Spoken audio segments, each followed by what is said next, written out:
Good morning and a warm welcome to your show, Sunny Mornings in Boston. We're the daily podcast that gets you started on the right foot and always with a positive vibe. I'm your host, Melissa, and it's Thursday, February 15th. You'll be interested to know, 46 years ago today, in 1978, Leon Spinks beat Muhammad Ali to become the heavyweight boxing champion of the world. Stay tuned for more about this fight later in the episode. And now let's check out the weather in the Boston area. This morning, it's sunny skies and feels like 11 degrees, with 13-mile-per-hour wind. The sunset will take place at 5:15 p.m., and it will rise again tomorrow at 6:40 a.m. We're now getting 12 and a half hours of daylight, and it's got me feeling pretty good. It looks like we're in for a day with increasing clouds and a high near 38. West wind will be 8 to 13 miles per hour. Tonight, we'll have some snow flurries, mainly after 9 p.m., and a low around 29, with south wind 8 to 15 miles per hour.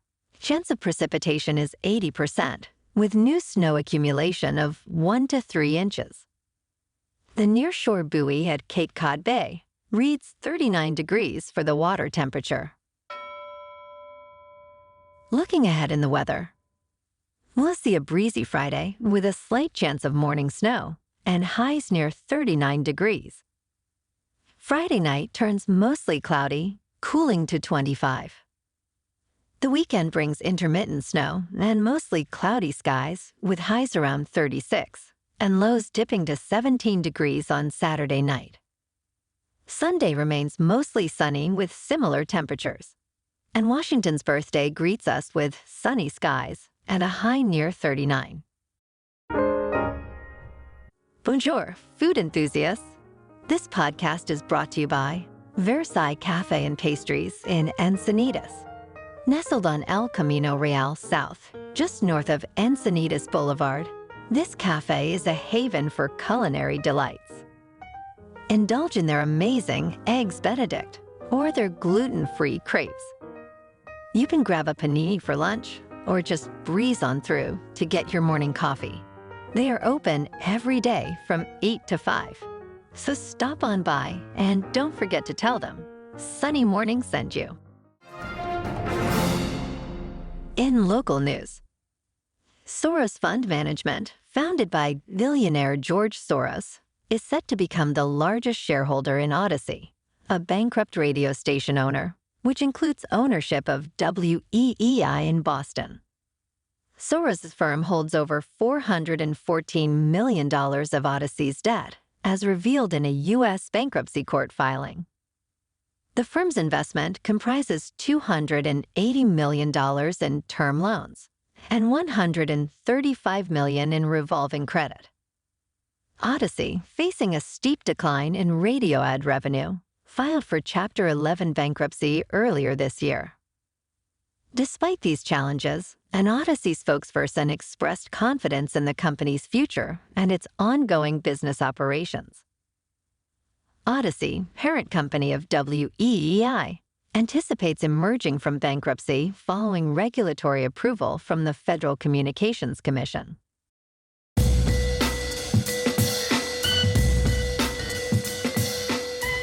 Now on to sports.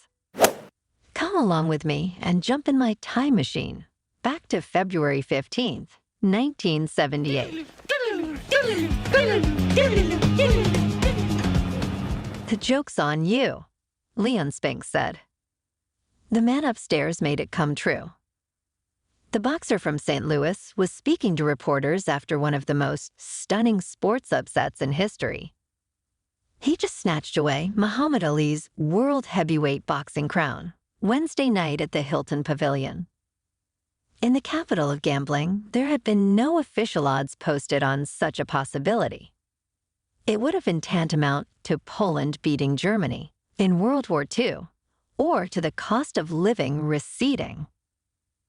Besides divine providence, Spinks had an indomitable spirit, furiously flying fists, and absolute confidence. Muhammad Ali had been a champion for all ages, This was the 20th title defense for the 36-year-old Ali. Think of it, Muhammad Ali, an ex-champion, again. "You're still my champion," Spinks said to Ali in the press conference after the nationally televised match. It was a press conference to remember because Ali, the people's choice, instead of sulking because the championship had been lost, Ali magnanimously gave Spinks the credit he deserved. The 24-year-old challenger seemed almost sorry he'd put an old man out to pasture. "I'm glad for you because you did what I did," said Ali, referring to his startling upset of then-champion Sonny Liston in 1964. "You proved the people all wrong," Ali said. "I wasn't robbed," he said of the split decision. "He landed some of the best punches I've ever been hit with." Spinks, a refugee from the trouble-infested Prude-Igoe housing development, had begun boxing when he was 14 years old, just to stop neighborhood bullies from messing over me, he said. But last night, he was on the offense all night long, while Ali seemed content to lie on the ropes for the early rounds, as was his famous rope-a-dope custom. Spinks, who fights as if a red blanket is being waved in his face, piled up points with a relentless assault to Ali's shoulders, head, and kidneys. After 6 rounds, Spinks became world champion after only 7 professional bouts to become the fastest heavyweight in history. This article was written in 1978 by the great Hall of Fame baseball writer Rick Hummel of the Post-Dispatch.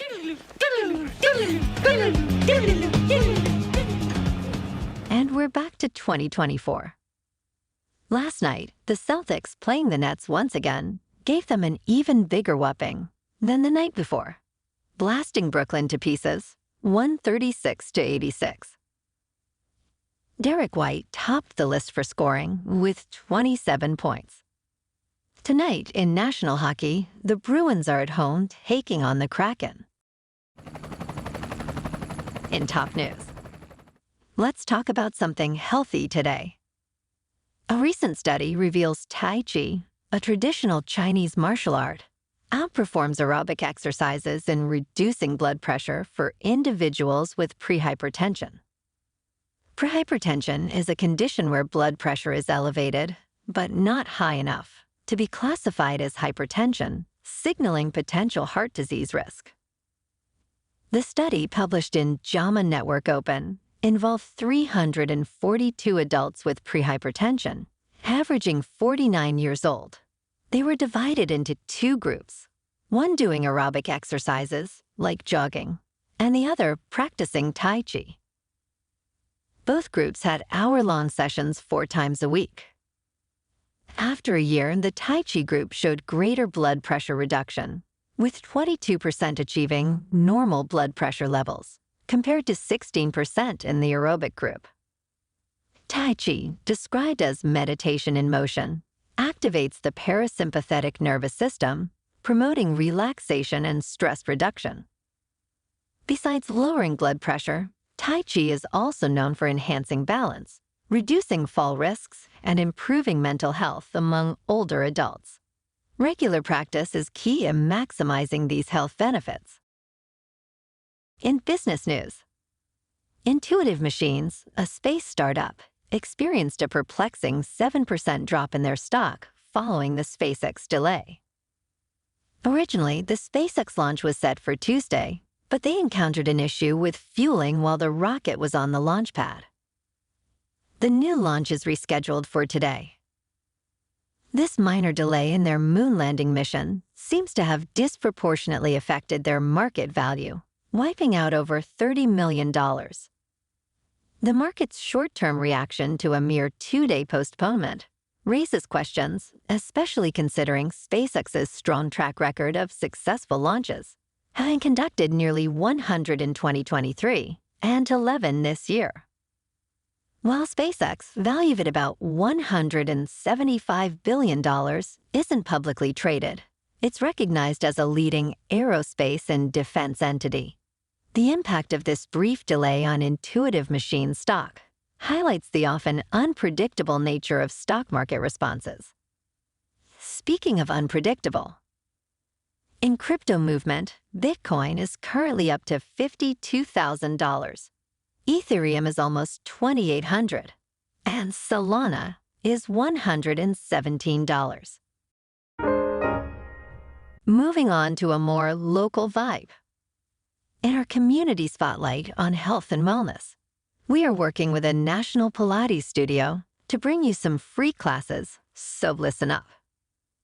Check out Club Pilates. With several locations in the Boston area, Pilates presents a comprehensive wellness approach, cultivating strength, reducing tension, and elevating mental well-being.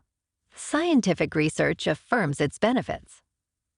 So now you can check out Club Pilates for a free class. With locations in Canton, Wellesley, Hingham, Brookline, and Framingham, just be sure to tell them Sunny Mornings sent you by. And now, back to the show. Let's talk tech. A groundbreaking experiment on the International Space Station involves WEEI, a compact surgical robot performing a simulated surgery.